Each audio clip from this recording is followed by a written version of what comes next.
béni soit-il, dans la section des hommes, lit Israël. Au moment où les âmes se tiennent là, la joie de leur maître est de construire avec elle un endroit qui est appelé Saint des Saints, où tous leurs actes et mérites sont enregistrés.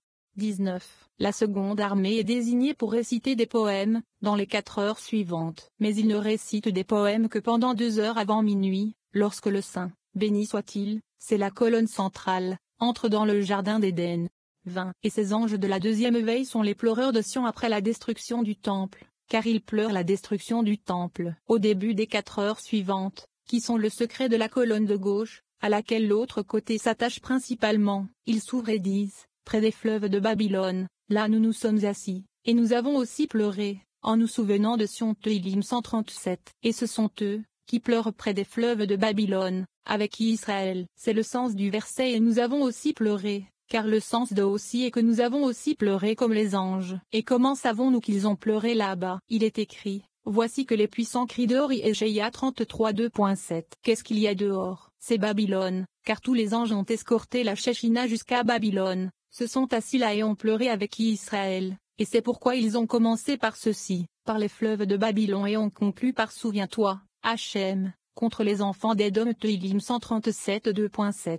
21. Alors le Saint, béni soit-il, se réveille avec ses grades, et frappe les firmaments de sorte que 12 000 mondes sont ébranlés. Il rugit et pleure, comme le dit le verset, Hachem rugira d'en haut, il fera entendre sa voix de sa demeure sainte, il rugira puissamment à cause de sa demeure. Irméia 25 2.30. Il se souvient d'Israël, qu'ils sont en exil, et verse 2 larmes dans la grande mer. Puis une flamme s'éveille au nord. Un esprit du nord se joint à cette flamme, et la flamme va planer sur le monde. Minuit arrive alors, et la flamme va battre les ailes du coq, et il chante. Alors le Saint, béni soit-il, entre dans le jardin d'Éden. 22. Le Saint, béni soit-il, n'a aucun plaisir avant d'entrer dans le jardin d'Éden et de jouir de lui-même dans les âmes des justes. Et le signe de cette union se trouve dans les paroles d'Esther, qui est le malchanceux du roi, c'est-à-dire Zahir Ampin, car nous sommes vendus, moi et mon peuple, pour être détruits, pour être tués, pour être anéantis. Esther 7 2.4. C'est le secret de la domination des jugements de la colonne de gauche. Et le roi dit, qui est-il, et où est-il? Ibidem 5.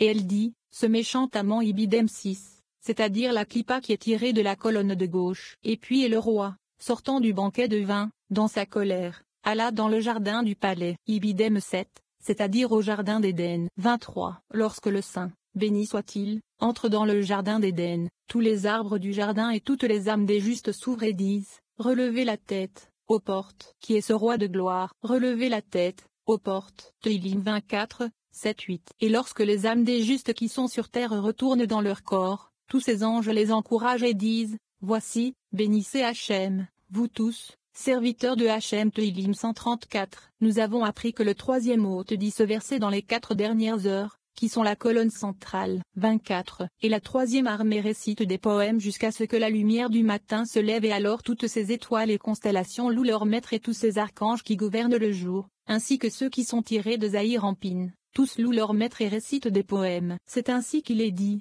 lorsque les étoiles du matin chantaient ensemble, et que tous les fils d'Élohim poussaient des cris de joie. Io 38 2.7. Il s'agit de tous les anges, car la nuit, seule une partie des anges récite de la poésie, c'est-à-dire ceux qui sont issus de la Malkout. Mais pendant le jour, tout le monde récite de la poésie, même les anges qui sont tirés de Zahir Ampin. 25. Quand le soleil sort, le jour, tout Israël chante en bas et le soleil en haut. C'est ce qui est écrit, qu'il te craigne aussi longtemps que le soleil. Tehillim 72 2.5.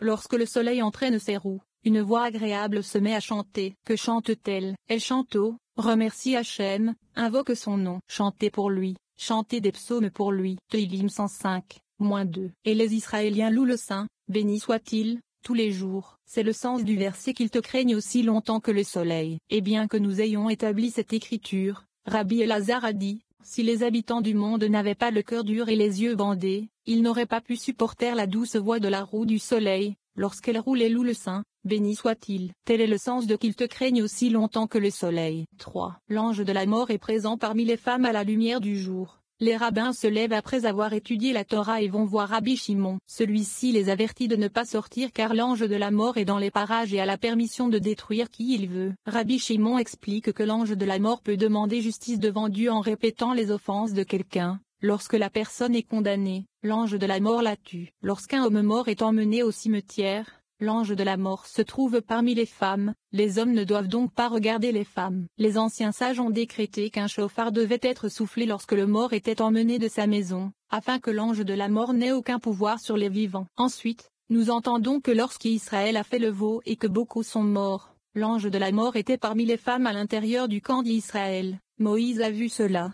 Alors il a rassemblé les hommes tout seul. L'ange de la mort n'a pas quitté les femmes jusqu'à ce que le tabernacle soit construit. Rabbi Shimon dit que si l'ange de la mort est parmi 7 femmes, il cherche à obtenir justice, mais s'il est parmi 10 femmes, il blâme et cherche à tuer. Après ces remontrances, les rabbins étudient la Torah toute la journée. Rabbi Shimon discute ensuite de l'histoire de l'arche, demandant pourquoi Dieu n'a pas simplement déplacé Noé vers un endroit sûr où les eaux du déluge ne viendraient pas. Il répond en disant que depuis que le destructeur est venu dans le monde, quiconque ne s'est pas protégé et s'est trouvé devant lui en plein air perd sa vie car il attire la mort sur lui. Nous apprenons que pendant que les rabbins se cachent chez eux, 13 personnes de la ville meurent, et Rabbi Shimon dit, « Béni soit le miséricordieux, que l'ange de la mort n'ait pas vu vos images. » 26. Alors qu'ils étudiaient la Torah, le jour se leva. Ils se levèrent et allèrent se présenter devant Rabbi Shimon. Lorsqu'il les vit, Rabbi Shimon dit, « Élazar mon fils, toi et tes amis, restez cachés pendant ces 3 jours, et ne sortez pas,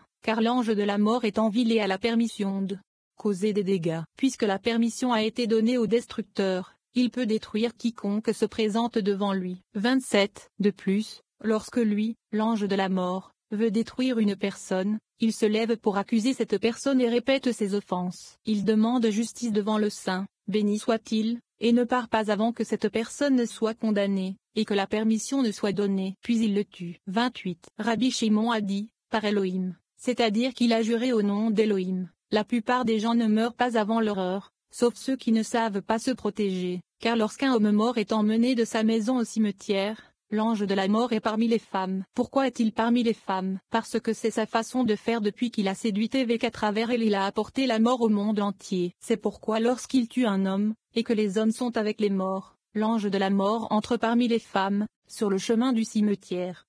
29. Ensuite, il a la permission de tuer des gens. Il regarde le visage de ceux qu'on voit devant lui sur le chemin du cimetière, depuis le moment où l'on emmène les morts chez lui pour les enterrer jusqu'à ce qu'ils rentrent chez eux. C'est pourquoi il provoque la mort de certains hommes dans le monde avant leur temps. C'est de cela que parle le verset, mais parfois la ruine vient sans jugement. Michelet 13h23. Parce qu'il monte, accuse et répète les offenses de cette personne devant le Saint, béni soit-il. Cette personne est jugée pour ses offenses et meurt avant son heure. 30. Il demande, quel est son remède, comment se méfier de l'ange de la mort, et dit que lorsque le mort est porté au cimetière, un homme doit détourner son visage des femmes, et les laisser marcher derrière lui. Et si les femmes marchent en premier, il doit marcher derrière elles, afin de ne pas les voir face à face. Et lorsqu'elles reviennent du cimetière, il ne doit pas marcher sur le même chemin que celui où se trouvent les femmes, ni les regarder, mais prendre un autre chemin. Et comme la plupart des gens ne savent pas et ne se soucient pas de cela, la plupart d'entre eux sont jugés et meurent avant leur temps. 31. Rabbi Elazar dit, si c'est le cas, alors il vaut mieux qu'un homme n'escorte pas les morts. Rabbi Shimon dit, non, car un homme qui prend soin de lui de cette manière est digne d'une longue vie, et aussi du monde à venir. 32. Venez voir, ce n'est pas pour rien que les anciens sages ont décrété qu'il fallait sonner du chauffard lorsqu'un mort était enlevé de sa maison. Vous pourriez dire que c'est uniquement pour honorer les morts, mais non, c'est pour protéger les vivants, afin que l'ange de la mort n'ait aucun pouvoir sur eux pour les accuser en haut, et qu'ils puissent l'éviter. 33. Il a commencé par dire, et si tu pars en guerre dans ton pays contre l'ennemi qui t'opprime. Bamidbar dit 2.9. J'ai observé que l'ennemi fait référence à l'ange de la mort, qui vous opprime à jamais, tuant des gens et cherchant à tuer tout le monde. Que doit-on faire à son sujet? Alors tu sonneras l'alarme. Bamidbar dit 2.9.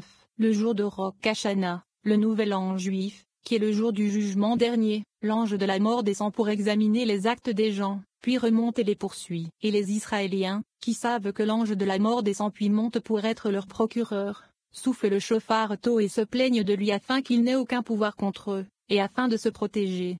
34. D'autant plus lorsque l'ange de la mort punit et prend des vies, et aussi lorsque les gens vont au cimetière et en reviennent, car lorsque les femmes marchent vers les funérailles, il descend et habite parmi elles, comme le dit le verset. Ses pieds descendent vers la mort. Michelet 5.2.5. Où descendent-ils? À ce lieu qu'on appelle la mort, car l'ange de la mort vient devant elle, pendant qu'elle marche pour enterrer les morts, car elle va apporter la mort sur le monde entier, que le miséricordieux nous sauve. 35. Venez et voyez, il est écrit, de même, le chemin d'une femme adultère Michelet 32.20, que nous avons déjà interprété. Mais de même que le chemin d'une femme adultère fait allusion à l'ange de la mort, c'est lui et c'est son nom. Elle mange et s'essuie la bouche ibidem, car il brûle le monde avec ses flammes et tue les gens avant leur heure. Et dit que je n'ai rien fait de mal ibidem, car il a demandé justice et ils ont été reconnus coupables, et sont morts selon la vraie loi. 36. Lorsqu'Israël fit le veau et que beaucoup moururent, l'ange de la mort était parmi les femmes à l'intérieur du camp d'Israël. Lorsque Moïse vit l'ange de la mort parmi les femmes, et le camp d'Israël entre elles, il rassembla immédiatement tous les hommes par eux-mêmes. C'est la signification du verset et Moïse rassembla toute l'assemblée des enfants d'Israël. Shemo 35.10. Ce sont les hommes seuls qui ont été rassemblés et séparés. 37. Et l'ange de la mort n'a pas quitté les femmes jusqu'à ce que le tabernacle soit construit, comme il est écrit. Et Moïse érigea le tabernacle. Shemo 42.18. Et même lorsque les femmes apportaient des offrandes au tabernacle, l'ange de la mort ne s'éloignait pas d'elles, jusqu'à ce que Moïse s'en aperçoive et conseille aux hommes de ne pas avoir de contact avec elles et de ne pas les regarder face à face, mais de marcher derrière elles. C'est le sens du verset et ils vinrent, et vaille à vous, hommes et femmes. Shemo 35.2.22. Il n'est pas dit et ils amenèrent, et vaille à vue. Mais ils vinrent. Cela nous apprend que les hommes n'ont pas marché avec les femmes, mais derrière elles. Tout cela parce que l'ange de la mort ne les a pas quittés jusqu'à ce que le tabernacle soit construit. 38. Venez et voyez, l'ange de la mort n'est pas parmi les femmes quand elles sont moins de 7 ensemble ou moins de 10 ensemble. Il explique, en public, il est parmi 7 femmes et cherche à punir. Et s'il y a 10 femmes, il poursuit pour tuer. Et comme il est parmi elles ouvertement,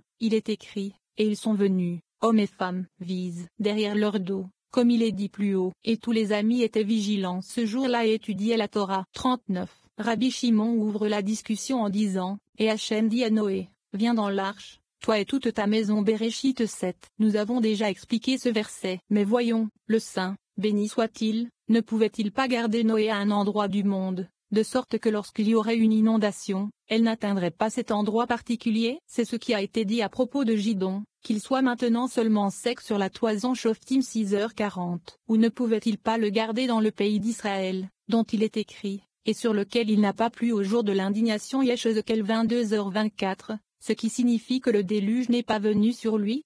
40. Et réponse, depuis que le destructeur est venu dans le monde, quiconque ne s'est pas caché, et s'est présenté devant lui au grand jour, perd sa vie, car il attire la mort sur lui. Comment le savons-nous? Par l'eau, comme le dit le verset. Sauve-toi pour ta vie, ne regarde pas derrière toi. Bereshit 19h17. Quel est le sens de ne regarde pas derrière toi? C'est parce que le destructeur marchait derrière son dos et que si l'eau avait tourné la tête pour le regarder face à face, l'ange aurait pu lui faire du mal.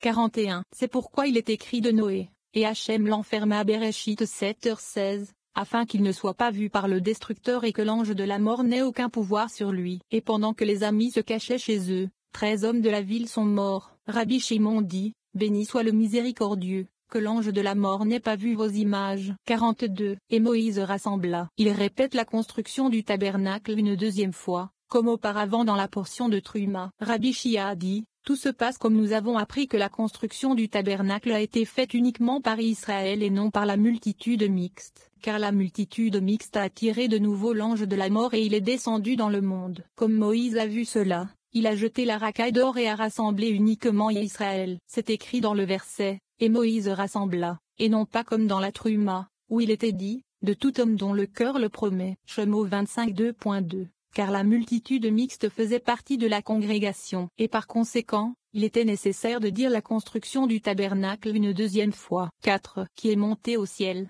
et qui en est descendu. Nous lisons une longue discussion sur ce verset, qui est monté au ciel, et qui en est redescendu, qui a rassemblé le vent dans ses poings, qui a lié les eaux dans un vêtement, qui a établi toutes les extrémités de la terre. Quel est son nom, et quel est le nom de son fils, si tu peux le dire? Rabbi Shimon explique que cela est dit de Dieu, Iudevave, et que le nom de son fils est Israël. Qui est monté au ciel fait référence à Moïse. Une autre explication pour qui est monté au ciel fait référence à Elijah. Rabbi Shimon dit qu'Élie a quitté le monde dans son corps, a laissé ce corps dans la tempête de vent et a revêtu un nouveau corps de lumière pour s'élever. Puis il est redescendu, a retrouvé son corps dans la tempête de vent et est revenu sur terre. Une autre explication est que qui est monté au ciel fait référence à Élie, et est descendu